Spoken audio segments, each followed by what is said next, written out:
Hello traders, good evening. तो आज से हमारा एक सीरीज स्टार्ट हो रहा है। यूट्यूब पे ये रहेगा। ये कंप्लीट फ्री कोर्स है। इसका जो नाम हम लोग डिसाइड किए हैं, this is the RSI smart move training. ठीक है,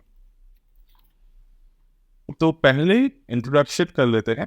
RSI की स्मार्ट मूव ट्रेनिंग जो है वो बेसिकली RSI के जो rule of divergence plus RSI के रूल ऑफ ट्रेडिंग, यानी कि जब RSI पे ये चीज़ हम लोग देख पाते हैं कि मार्केट एज पर द RSI ये कोशिश कर रहा है कोई वन डायरेक्शन पे मूव करने की। साथ में हम लोग ये भी सीखेंगे कि एज पर द RSI स्कैनिंग हम लोग कैसे कोई भी शेयर जो एक बिगर मूव देने के लिए तैयार है, वैसे शेयर को हम लोग कैप्चर कर सकते। तो इंट्राडे हम लोग कर पाएंगे, पोजिशनल ट्रेड भी हम लोग कर पाएंगे। तो इस पर्टिकुलर मेथड में हमें दो चीज़ की ज़रूरत होगा। एक तो चार्टिंग प्लेटफॉर्म, यानी कि इस तरीके का कोई एक चार्टिंग प्लेटफॉर्म हो। दूसरा, हमें थोड़े बहुत मार्केट के जो रेजिस्टेंस एंड द सपोर्ट वो प्रॉपर तरीके से आइडेंटिफाई करना हमारे लिए ज़रूरी होगा कि हम लोग वो आइडेंटिफाई करके चीज़ों को समझ। तो चलिए स्टार्ट करते हैं।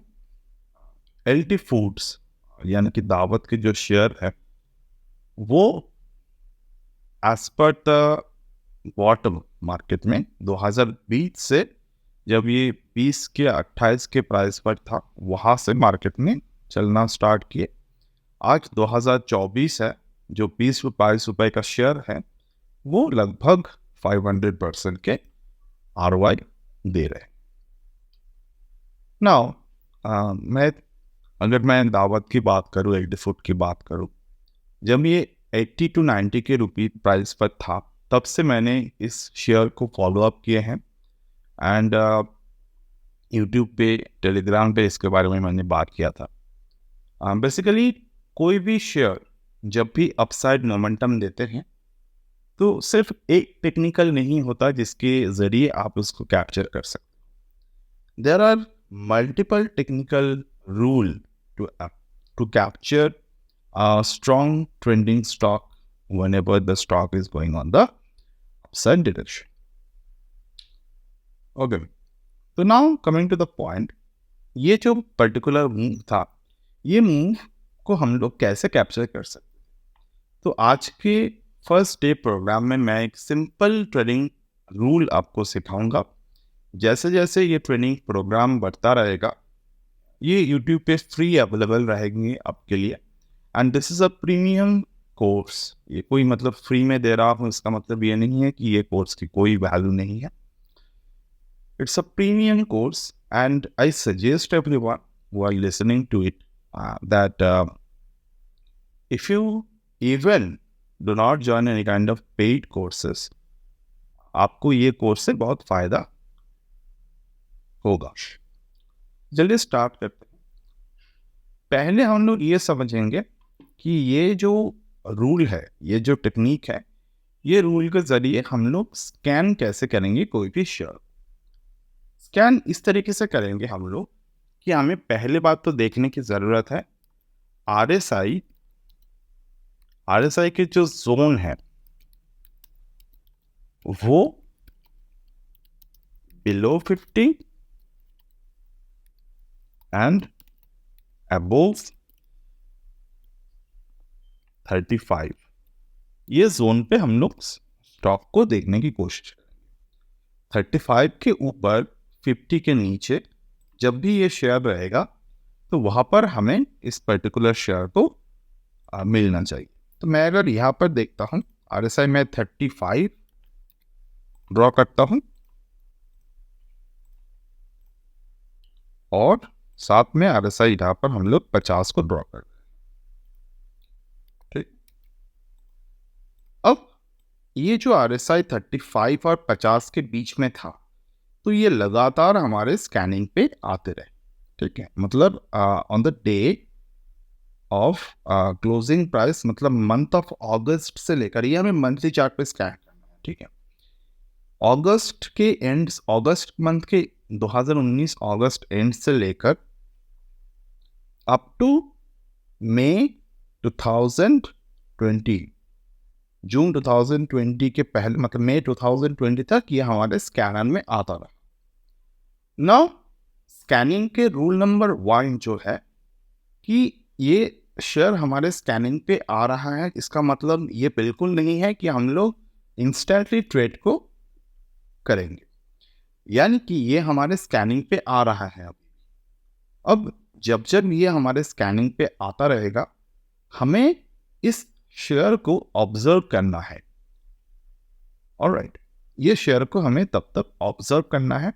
ऑब्जर्व करने के बाद हमको पता करना है कि क्या ये शेयर में आने वाले टाइम पे क्या चाल आने वाला है। तो हमने पहले इस शेयर को स्कैन कर लिए।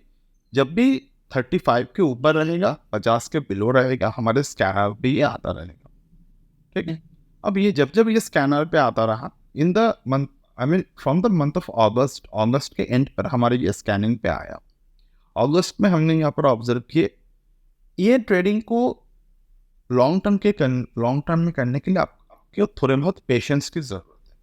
मतलब 1 अगस्त 2019 पे, सॉरी एंड ऑफ अगस्त, ये मंथली चार्ट है, तो एंड ऑफ अगस्त 2019 से हम ये देखना स्टार्ट किए। शेयर हम लोग देखते रहे 2020 तक, यानी कि अगस्त से लेकर मंथ ऑफ जून जुलाई, तो अगस्त सितंबर अक्टूबर नवंबर दिसंबर 5 महीने और इधर 6 महीने, 11 महीने तक ये हमारे स्क्रीनर पे लगातार हिट करते रहे। And we observe, keep on observe the share over here. अब मान लीजिए यहाँ पर हमने जून मंथ पे हमने क्या देखा, मार्केट ने RSI 50 के ऊपर ब्रेकआउट दे। अब जब ये RSI 50 के ऊपर ब्रेकआउट ये दे रहा है on the month of June 2020, उस वक्त हमें देखना है कि ये शेयर ने जहां से स्कैनिंग पर आए थे वहां से लेकर यहां तक, यानी कि जहां से स्कैनिंग पर आए थे फ्रॉम हियर, राइट, यहां से लेकर 1 अगस्त 2019 से लेकर फ्रॉम हियर अप टू ये, यहाँ पर जब जब ये शेयर आए थे, मंथ ऑफ जून खत्म होने के बाद, जून मंथ के कैंडल खत्म होने के बाद ये कहाँ पर आए, मतलब यहाँ तक ये कैंडल के परफॉर्मेंस क्या रहे, प्राइस के परफॉर्मेंस क्या रहे। तो जैसे कि शुरुआत वीडियो जब हमने बनाना स्टार्ट किए थे, अब मैंने कहा था कि हमें रेजिस्टेंस सपोर्ट की बहुत अच्छी जानकारी होनी चाहिए, क्योंकि इंडिकेटर बेस्ड ट्रेड है, ऑसिलेटर बेस्ड ट्रेड है, तो हमें प्राइस के थ्रू इसको बहुत अच्छी तरीके से देखने की जरूरत है। अब हम लोग यहाँ पर देखेंगे मार्केट में सपोर्ट रेजिस्टेंस क्या बना ये जोन के अंदर। मंथ ऑफ जून के एंड पे हमें ब्रेकआउट कंफर्मेशन दिख गए, और आपको यहाँ पर भी ये भी दिख रहा है कि मार्केट में जो वॉल्यूम थे वो काफ़ी हद तक मार्केट में यहाँ पर वॉल्यूम जनरेट हुए, जो कि डेफिनेटली मार्केट ने RSI 50 को क्रॉस किया है, यानी कि half of the momentum is captured. तो हमें यहाँ पर ऑब्जर्व वॉल्यूम का देखना बड़े ही स्वाभाविक है। अगर वॉल्यूम नहीं दिखते तो ऐसे वक्त पे अगर आपको RSI 50 क्रॉस करने के बाद वॉल्यूम कैंडल पे नहीं आता, उस शेयर में उस मंथ में वॉल्यूम नहीं आ रहा है, तो आपको वहाँ पर ठहर जाना चाहिए। आपको ये सोचने की ज़रूरत है कि वॉल्यूम नहीं आए हैं, इसका मतलब ये है कि बिग प्लेयर्स जो है मार्केट में, जो बिग इन्वेस्टर्स है मार्केट में, वो अभी भी एंटर नहीं किए हैं। कहीं ना कहीं ये मेथड आपको स्मार्ट मूव, मार्केट में जो स्मार्ट मनी है, स्मार्ट मनी हम लोग बोलते हैं जब एक DIIs एंटर होते हैं मार्केट में, FIIs एंटर करते हैं, द बिग प्लेयर्स यानी कि HNIs एंटर करते हैं, तो हम लोग उसको बोलते हैं स्मार्ट मनी ट्रैकिंग। तो हमने जब देखा कि यहाँ पर मार्केट में वॉल्यूम एंटर हुए हैं, तो हमको समझना है कि ये जो इस जोन पे मार्केट ने कौन से पैटर्न को क्रिएट किए।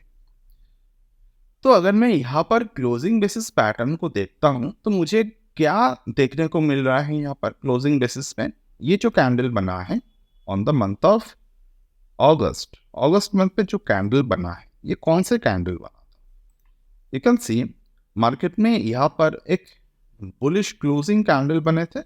हम लोग यहाँ पर बहुत कॉम्प्लिकेटेड तरीका में नहीं जा रहे हैं, हम लोग सिर्फ बुलिश क्लोजिंग, बेयरिश क्लोजिंग ऐसे ही देख रहे हैं, ताकि ये जो टेक्निक मैं शेयर कर रहा हूँ ये बेसिक से बेसिक ट्रेडर्स को भी समझ में आए जो कि नए मार्केट में आए हैं।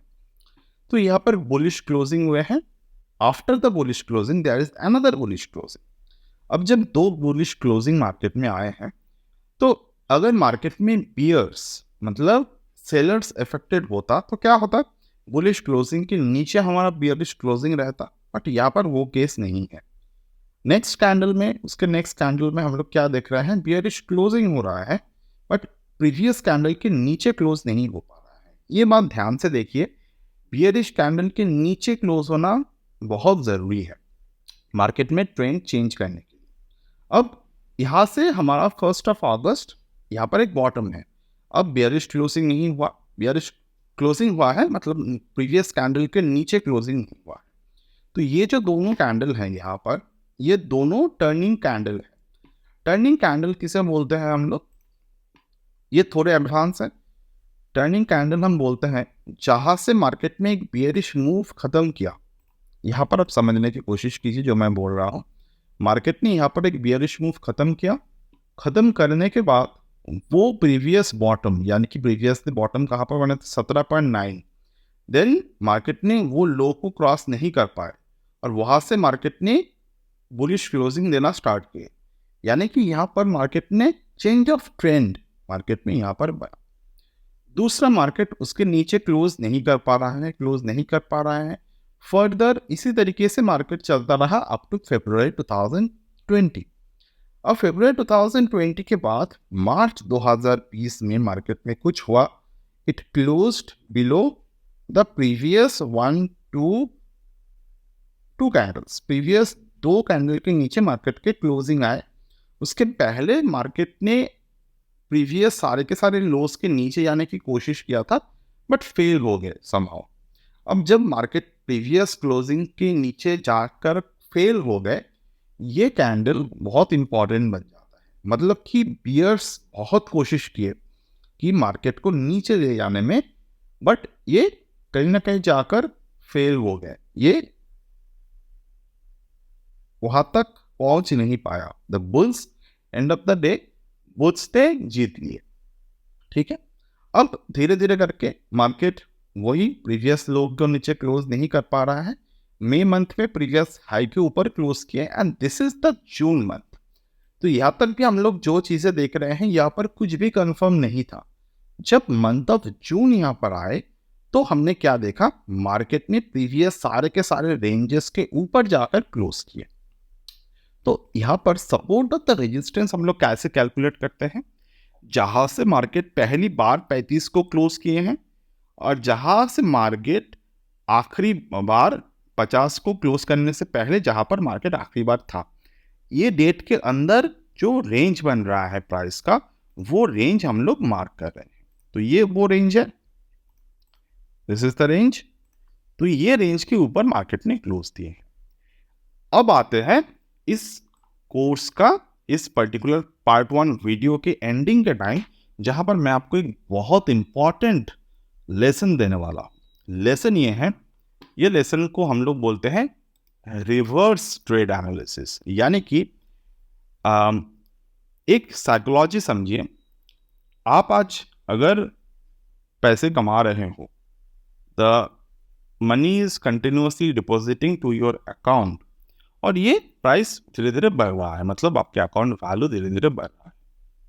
बट यहाँ पर अगर आप खर्च करते रहेंगे तो कहीं ना कहीं जाकर आपके वो अमाउंट जो है बैंक अकाउंट के, वो धीरे धीरे कम होता रहेगा। अब दोबारा से जब आप ज्यादा पैसे कमाने लगेंगे तो क्या होगा?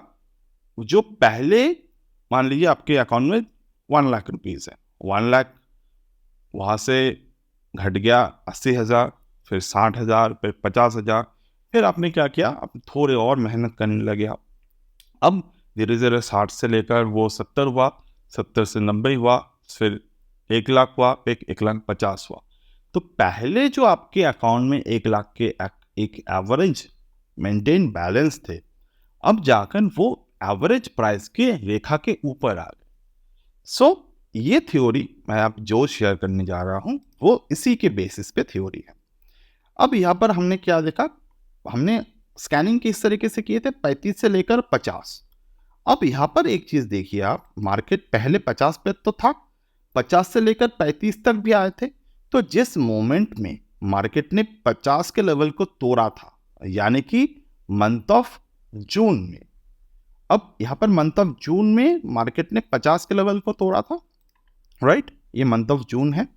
अब वहां से लेकर मार्केट ने जब यहाँ per month of June next year पे जब मार्केट ने इस हाई को तोड़ा, ये दौरान इस प्राइस की एक एवरेज प्राइस होगा। अब एवरेज प्राइस कैसे निकालते हैं, आपको यहाँ पर आ जाना है फिबोनाची टूल पे। मैंने आपको पहले भी कहा था कि मैं थोड़े आपको चार्ट के टूल के नॉलेज होना चाहिए।